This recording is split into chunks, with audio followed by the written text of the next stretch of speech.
মাত্র ২ দিন যেতে না যেতেই আবারও শেখ হাসিনাকে নিয়ে ভারতের বিবৃতি। শেখ হাসিনা যেন এখন বাংলাদেশ এবং ভারতের টপ প্রায়োরিটির ব্যাপার হয়ে দাঁড়িয়েছে।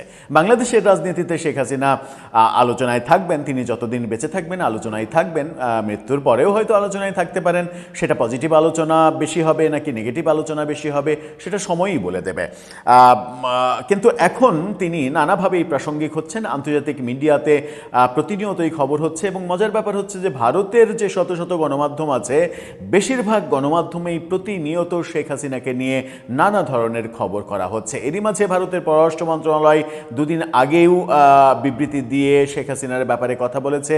আবারও আজকে ভারতের পররাষ্ট্র মন্ত্রণালয় শেখ হাসিনাকে নিয়ে স্পষ্ট বিবৃতি, দুদিন আগের যে বিবৃতি তার চাইতে আরও বেশি স্পষ্ট বিবৃতি তারা দিচ্ছে। তাতে কি মনে হচ্ছে, শেখ হাসিনাকে প্রত্যর্পণ চুক্তির আওতাতেই কি বাংলাদেশে পাঠানো হবে, নাকি ভিন্ন কিছু বলছেন পররাষ্ট্র মন্ত্রণালয়ের মুখপাত্র? চলুন একটু বুঝে দেখি আবারও কি বলছে ভারত। আমাদের প্রত্যাশা কি, আমাদের প্রত্যাশা পূরণ হচ্ছে কিনা, আমাদের মানে বাংলাদেশ সরকারের। থাকবেন পলিটিক্স টিভির নিয়মিত আয়োজনে।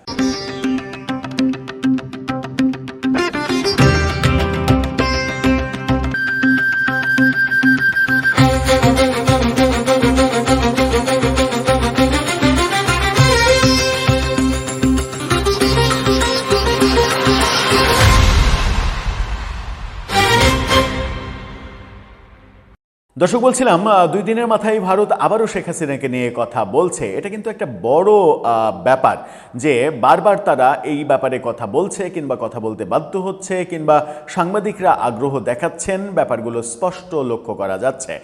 ভারতের বহু গণমাধ্যমে, আজকেও অনেকগুলো গণমাধ্যমে, we want, north east news, India today সহ বিভিন্ন গণমাধ্যমে শেখ হাসিনাকে নিয়ে খবর দেখেছি।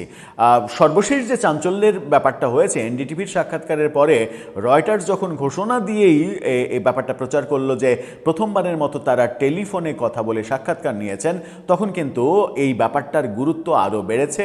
ডিসেম্বরে ফিরতে চাওয়ার যে ব্যাপারটা, সেই ব্যাপার এবং শেখ হাসিনাকে ফিরিয়ে দেওয়ার ব্যাপারে ভারতের পররাষ্ট্র মন্ত্রণালয়ের মুখপাত্র রণধীর জয়সওয়াল আবারও কথা বলেছেন। আজকে আনুষ্ঠানিক সাপ্তাহিক মানে 2 সপ্তাহের যে পাক্ষিক যে বিবৃতি, সেই বিবৃতিতে তিনি এই কথা বলেছেন। শিরোনামটা দেখে নিন মানবজমিনের। তারা বলছে যে শেখ হাসিনাকে প্রত্যর্পণের অনুরোধ খতিয়ে দেখছে ভারত।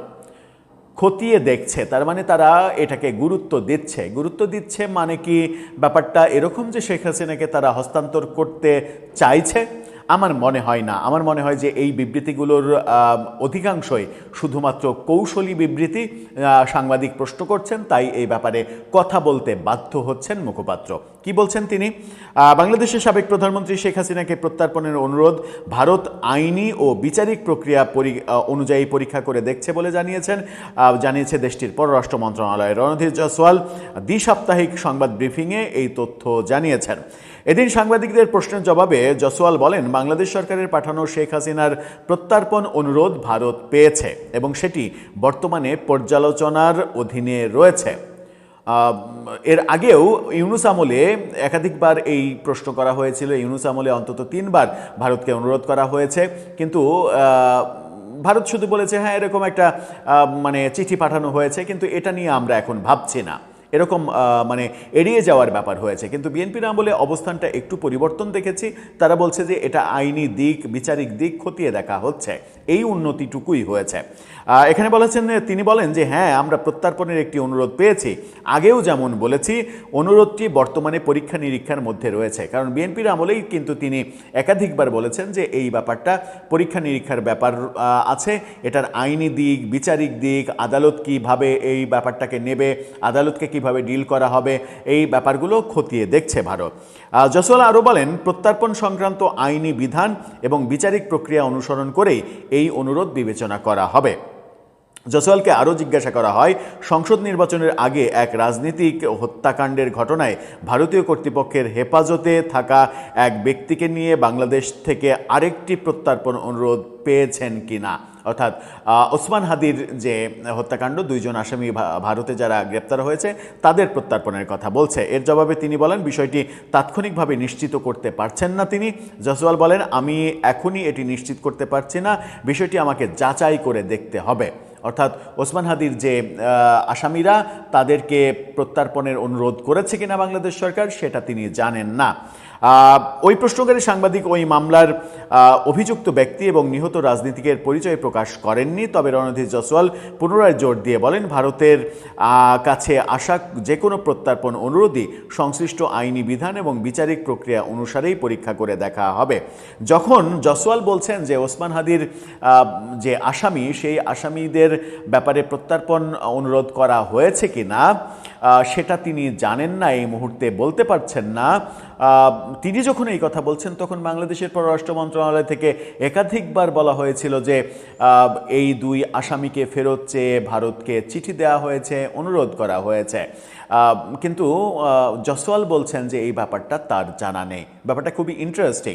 বাংলাদেশ সরকার অনেক আগেই বলেছিল, ক্ষমতায় আসার পরপরই বলেছিল, যখন অ্যারেস্ট হলো তারা 2 জন অ্যারেস্টের পরপরই বলেছিল যে ফিরিয়ে আনার ব্যাপারে ভারতকে জানানো হয়েছে।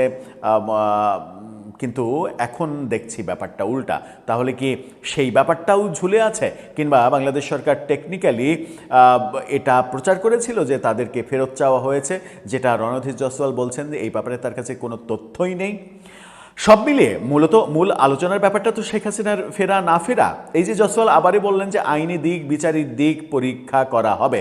আমার মনে হয় সাংবাদিক যতবার প্রশ্ন করবেন, মাসের পর মাস, সপ্তাহের পর সপ্তাহ এরকম ব্রিফিংয়ে যতবার প্রশ্ন করবেন, রণধীর জসওয়াল ততবারই এই একই উত্তর দেবেন। উত্তরটা একই এবং উত্তরটা ফিক্সড। এটা নরেন্দ্র মোদীর কাছ থেকেই ফিক্সড।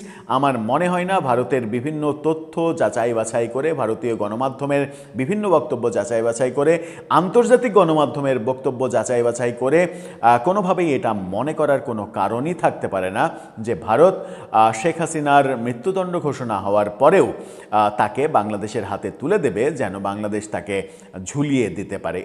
এটা করবে না। এটা পৃথিবীর বেশিরভাগ দেশই করবে না, কারণ পৃথিবীর বহু দেশ আসলে মৃত্যুদণ্ডের বিধানকেই বিশ্বাস করে না। যদিও ভারতে মৃত্যুদণ্ডের বিধান রয়েছে, সেই ক্ষেত্রে ভারতের ওই নীতিগত সমস্যা থাকার কথা নয়, কিন্তু এখানে সমস্যা হচ্ছে সম্পর্কগত। শেখ হাসিনার সঙ্গে সম্পর্ক বর্তমান সরকার কিংবা বাংলাদেশের যে কোনো রাজনৈতিক দল তাদের চাইতে অনেক বেশি ভালো। যখন আমরা দেখেছি গতকালকে জামাতের আমির বলেছেন ভারত 1 নম্বর শত্রু মনে করে জামাত ইসলামকে, তাতে তাদের কিছুই যায় আসে না, তারা ভারতের গোলামি করবে না। অথচ কিছুদিন আগেও অন্তত গতকালকেও, গত রাতেও আমরা অন্তত 3-4টা খবর প্রকাশিত হতে দেখেছি।